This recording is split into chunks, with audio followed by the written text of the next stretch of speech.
Kita coba bahas sesuatu yang flashback, teman-teman.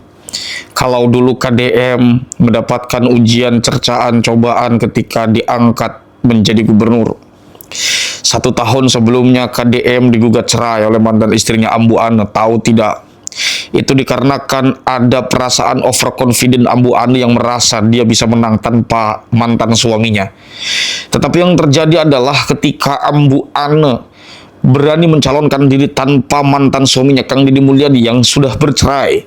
Dan waktu itu kalau tidak salah 2020-2023, di tahun 2024 inilah puncaknya. Ambu Ane tersandung kasus waktu itu. Soal soal dugaan gratifikasi. Nanti akan saya tayangkan videonya. Tapi saya tidak mengatakan itu terbukti karena saya mencari data-data baik di luar maupun melalui jalur belakang. Saya tidak menemukan itu memang. Tapi itu bukan bagian terpentingnya. Di sini kita bicara tentang bagaimana manusia sebagai pribadi mestinya bersikap dan rasa tahu diri dan moralitas dilakukan dengan cara yang baik. Coba ada beberapa tayangan di sini yang mungkin teman-teman bisa lihat terlebih dahulu sebelum nanti akan selanjut saya berbicara. Dulu ceraikan Deddy Mulyadi karena tak jadi pejabat. Kini Ane Ratna justru terancam penjara.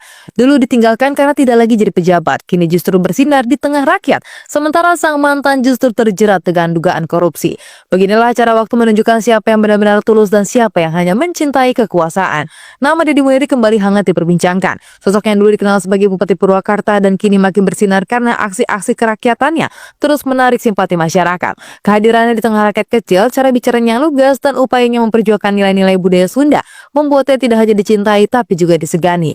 Namun, di balik sorotan positif terhadap Deddy, ada kisah masa lalu yang kembali mencuat. Kisah rumah tangganya dengan Ane Ratna Mustika, perempuan yang pernah jadi pendamping hidupnya selama bertahun-tahun. Deddy dan Ane dikaruniai 2 anak, namun pernikahan itu kandas pada tahun 2023 meninggalkan tanda tanya besar di mata publik. Rumor yang berkembang saat itu cukup mencengangkan. Deddy disebut-sebut diceraikan karena ia tidak lagi menjabat sebagai pejabat publik.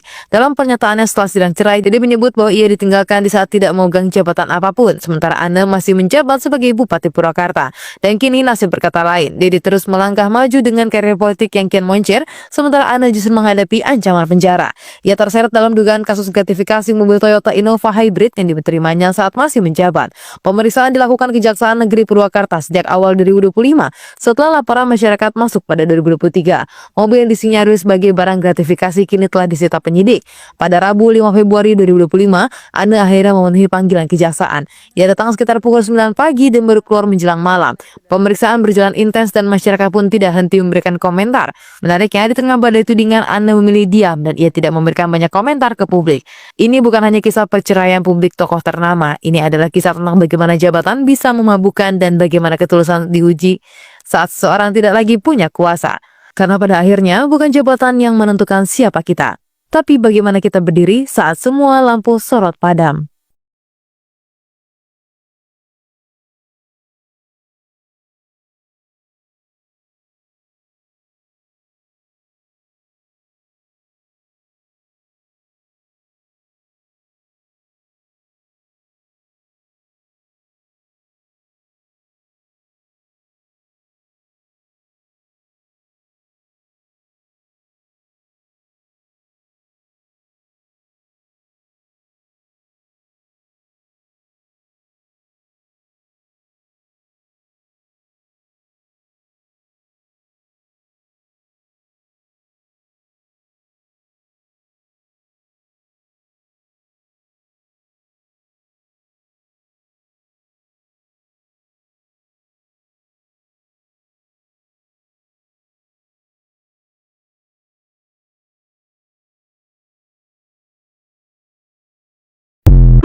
Golkar dikibarkan di Santero Purwakarta, menang presiden, menang pileg dan menang pilkada.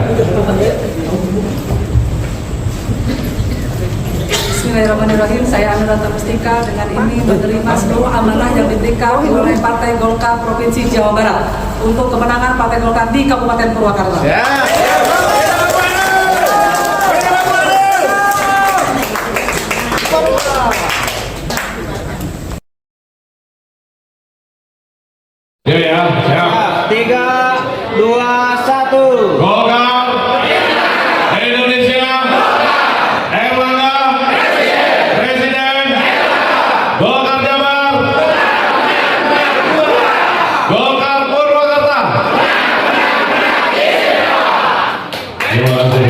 Air mata Ambu Ane, penyesalan yang tak bisa dibendung usai tinggalkan Deddy Mulyadi. Unggahan terbaru soal Ambu Ane belakangan ini tengah menjadi bahan perbincangan hangat di media sosial. Dia dikabarkan merasa menyesal atas keputusannya bercerai dari Gubernur Jawa Barat, Deddy Mulyadi. Setelah perceraian yang diumumkan pada September 2022 dan disahkan pada 2023, kehidupan Ambu Ane mulai memasuki babak baru. Video viral tersebut memperlihatkan suasana emosional saat Ambu Ane menuturkan penyesalan dan kerinduannya terhadap masa lalu. Sebelumnya, keduanya dikenal sebagai pasangan bupati dan wakil bupati Purwakarta yang kompak, meski beda generasi. Ambu Ane memegang jabatan Bupati Purwakarta dari 2018 hingga 2023, menggantikan sang suami selama masa jabatannya. Pasangan ini memperoleh dukungan publik saat sama-sama berkah di pemerintahan dan dikenal sebagai pasangan aktif di berbagai program daerah. Namun, pengajuan perceraian sengaja diajukan oleh Ambu Ane dengan alasan pelanggaran syariat dan hak istri. Setelah perceraian, Ambu Ane sempat mengalami dinamika pribadi, termasuk batal maju kembali menjadi Bupati Purwakarta. Di tengah proses tersebut, publik dikejutkan oleh penyesalannya atas keputusan yang pernah diambil. Penyesalan itu makin kuat terdengar saat Ambu Ane mengikuti ritual dan berziarah, merenungi ulang perjalanan hidupnya. Sekalipun rumor ini masih belum dikonfirmasi secara langsung melalui wawancara resmi, banyak warganet mengamini emosinya. Penyesalan ini dilatari rasa kehilangan kedekatan keluarga serta dukungan emosional dari suami dan anak-anaknya. Deddy Mulyadi, figur politik senior dan mantan Bupati Purwakarta, juga dikenal sebagai suami dengan kedekatan budaya Sunda. Ia aktif dalam pelestarian budaya Sunda dan kerap tampil dalam tradisi lokal selama masa jabatannya. Pasca cerai, Deddy tetap dijumpai aktif berkegiatan bersama anak-anak mereka dan komunitas di Purwakarta. Ambu Ane disebut-sebut menyesali perpisahan karena ingin pulang dalam kebersamaan keluarga kembali. Banyak yang melihat penyesalan ini sebagai cermin dari ketidaksiapan menerima perubahan besar dalam hidup. Momen ini memperlihatkan betapa rumitnya dinamika kehidupan publik dan pribadi seorang pejabat. Hingga berita ini ditulis, dialog terbuka antara keduanya belum terlihat, namun warganet terus berharap kedamaian bagi seluruh anggota keluarga.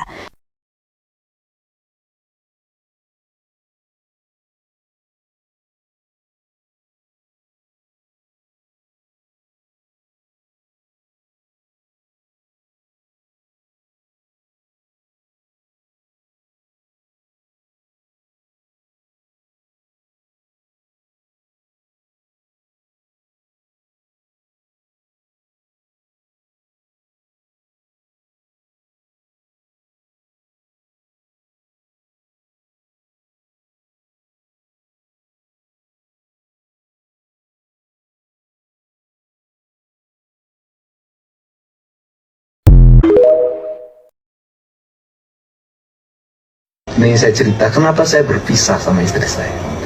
Kenapa saya juga harus berpisah dengan anak yang begitu saya cintai, saya sayangi nih, yang ayu, yang saya bertemu harus berurai air mata dulu baru bisa bertemu. Seluruh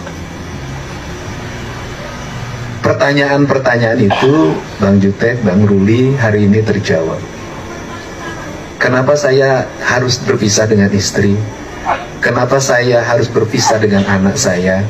Kenapa saya harus tinggal di sini, tidur di pinggir sungai? Karena saya tidak tidur di situ, Bang. Saya tidur di pinggir sungai, sendiri tidak ada yang menemani.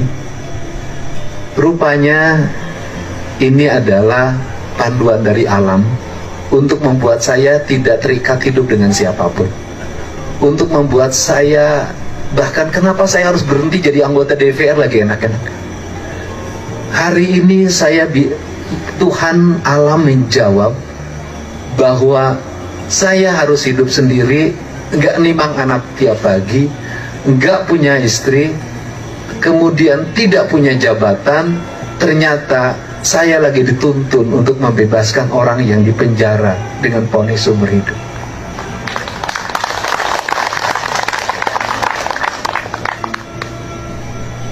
Mungkin kalau hari ini saya dalam rumah tangga yang baik, anak saya lagi lucu-lucunya, mungkin waktu saya hari ini dihabiskan untuk nuntun Nihiyang kemanapun dia pergi.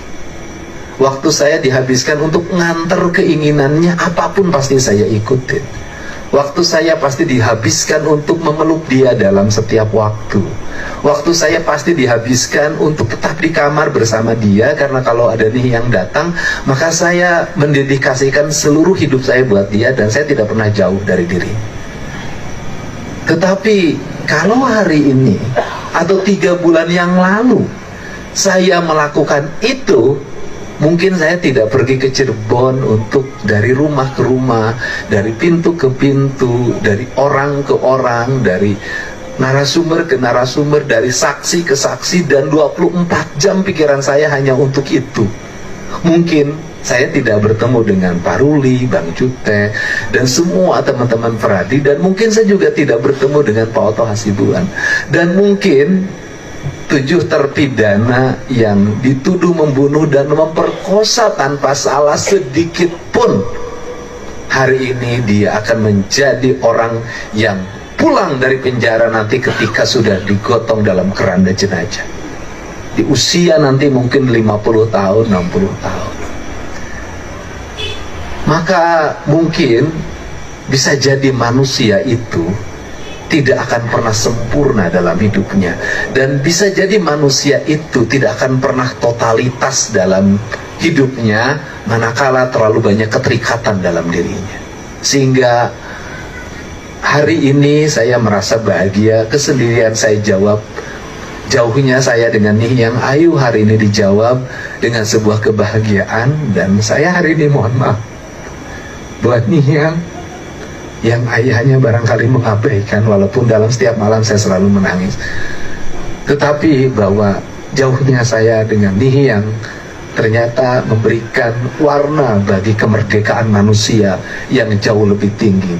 Bersama Nihyang nanti suatu saat akan bersama lagi, tapi kemerdekaan mereka tidak akan pernah terulang waktunya karena momentumnya hanya hari ini. Untuk itu juga hari ini adalah Habib kebebasan. Jadi kalau dalam teman-teman Kristiani mungkin belajar mengetahui bagaimana seseorang akan terlepas dari pendosa dan membebaskan diri. Dan orang yang lepas dari dosa itu adalah orang yang membebaskan diri, melepaskan diri, dan kemudian tidak ada rasa takut dalam hidupnya. Apa yang ada dalam diri orang Sunda? Kebaik urang ulah kababawa. Eta mah batur lain urang. Kalau orang Sunda dalam dirinya selalu kebaik eta mah batur asalah urang, nanti suatu saat ada masalah menimpa Anda, semua orang akan berkata begitu dan Anda tidak ada yang menolong dan membantu. Ini penting loh, ini penting. Jadi makanya saya katakan pemimpin pencitraan seperti ini. Nah, ini penting. Nah, kenapa saya bicara begini? Saya mematuk semangatnya orang-orang Jawa Barat. Kalau ingin punya harga, ingin punya wibawa, dari sekarang bangun solidaritas dan kekompak.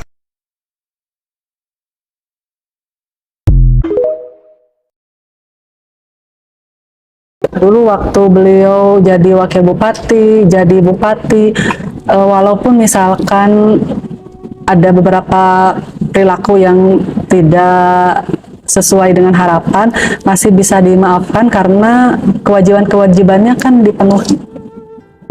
Kewajiban-kewajibannya kan dipenuhi. Kalau sekarang justru setelah jadi bupati, kewajiban beliau selaku suami tidak dipenuhi. Saya konsultasi dengan guru saya bahwa ya itu melanggar gitu, daripada apa namanya tuh yang diharuskan oleh agama gitu kan, bahwa itu kewajiban gitu. Walaupun misalkan saya mampu, saya kan mampu misalkan dengan alhamdulillah dengan jabatan saya bupati, saya mampu bisa hidup mandiri gitu ya. Apa namanya tuh anak saya bisa juga. Tapi kan itu tidak menggugurkan kewajiban beliau sebagai suami. Mungkin beliau lupa kali ya, gitu.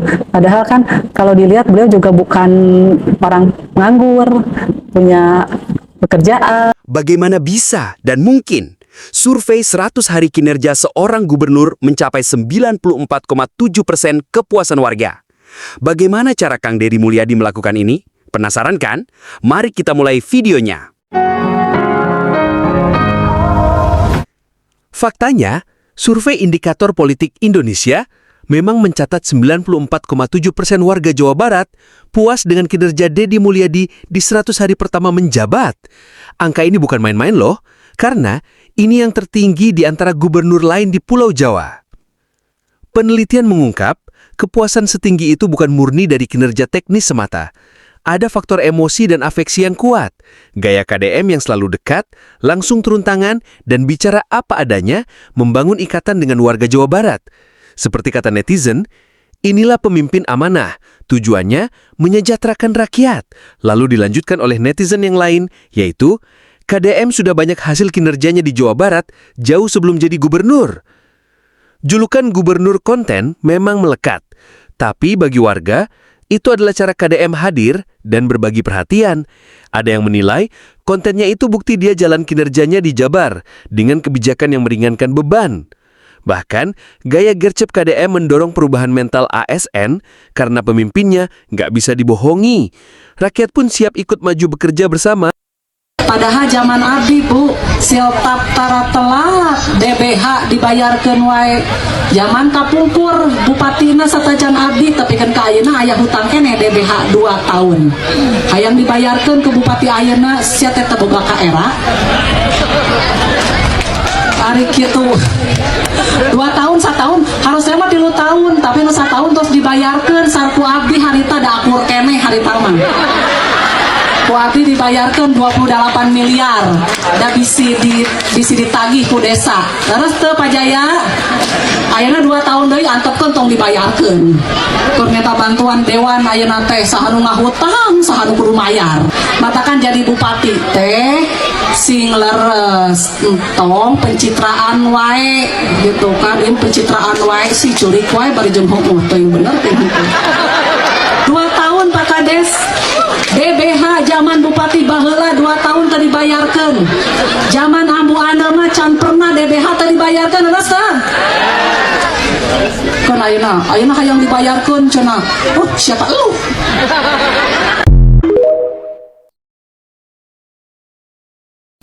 Jadi kurang lebih 95,5% warga Jawa Barat yang mengatakan sangat puas atau cukup puas dengan hasil kinerja Gubernur Deddy Mulyadi ya, di bulan Januari hingga awal Februari 2026.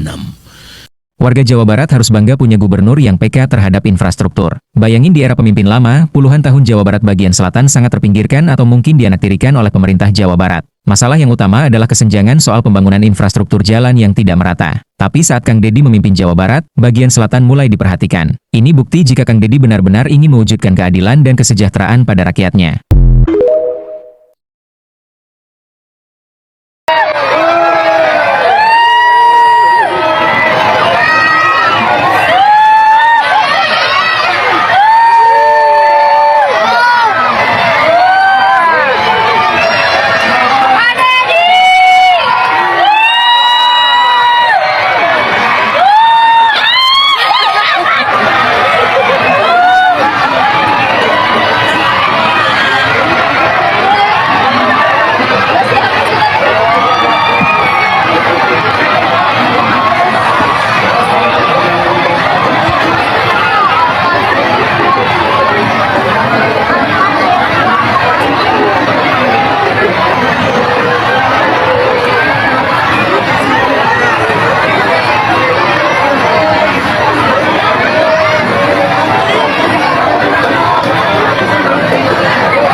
Jalanan di Jawa Barat nih luar biasa ya. Udah kayak sirkuit. Jadi jangan kalian anggap bahwasanya mencet pinggir jalan itu hanya untuk estetika. Nah, kalau kita hanya untuk estetika, mungkin kita bisa bilang mubazir. Kan seperti itu. Meskipun sebenarnya mubazirnya itu untuk rakyat sebenarnya nggak ada masalah. Nah, tapi pengecetan pinggir jalan atau bahu jalan seperti ini diperuntukkan untuk membuat jalan yang jarak pandang itu terbatas, dibuat jadi lebih terang, jadi kelihatan bahwa ini tikungan. Jadi kalau malam hari, bisa jadi ini menjadi pertanda bahwasanya ini adalah tikungan. Kalau mungkin di tempat lain, di kota yang lain, mungkin biasanya hanya dengan garis kuning ini. Tapi ini kan sebenarnya tidak cukup. Dibuat marka selebar dan serapi ini itu sangat-sangat mendukung supaya tidak terjadi di situ kecelakaan lalu lintas yang diakibatkan oleh jarak pandang yang terbatas sehingga kita tidak tahu itu tikungan atau enggak. Jadinya sering kita menganggap bahwa itu adalah jalan lurus, ternyata tikungan. Dan itu menggunakan cat yang tahan terhadap goresan, injakan truk, atau hujan panas itu tahan. Ini bakalan awet. Apakah bakalan ditiru oleh kepala daerah yang lain? Kita nggak tahu, kita tunggu aja. Baik, itulah ya, teman-teman bisa tadi interpretasi. Teman-teman bisa berikan pandangan teman-teman terhadap sikap Ambu Ane. Tapi sekarang kita bisa melihat kejayaan di tangan Kang Deddy Mulyadi yang diberikan langsung oleh Allah Subhanahu wa taala melalui kepercayaan masyarakat kepada sosok KDM.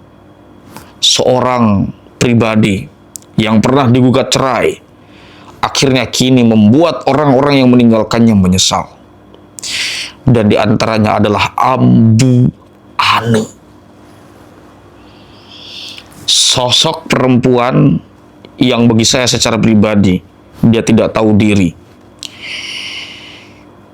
Saya mengingat KDM datang sendiri menggunakan angkot di acara KUA, Kantor Urusan Agama, untuk perceraian dengan Ambu Ane. Saya mengingat KDM tidak mengenakan mobil, jalan Pak, menggunakan angkot hanya untuk memenuhi panggilan perceraian.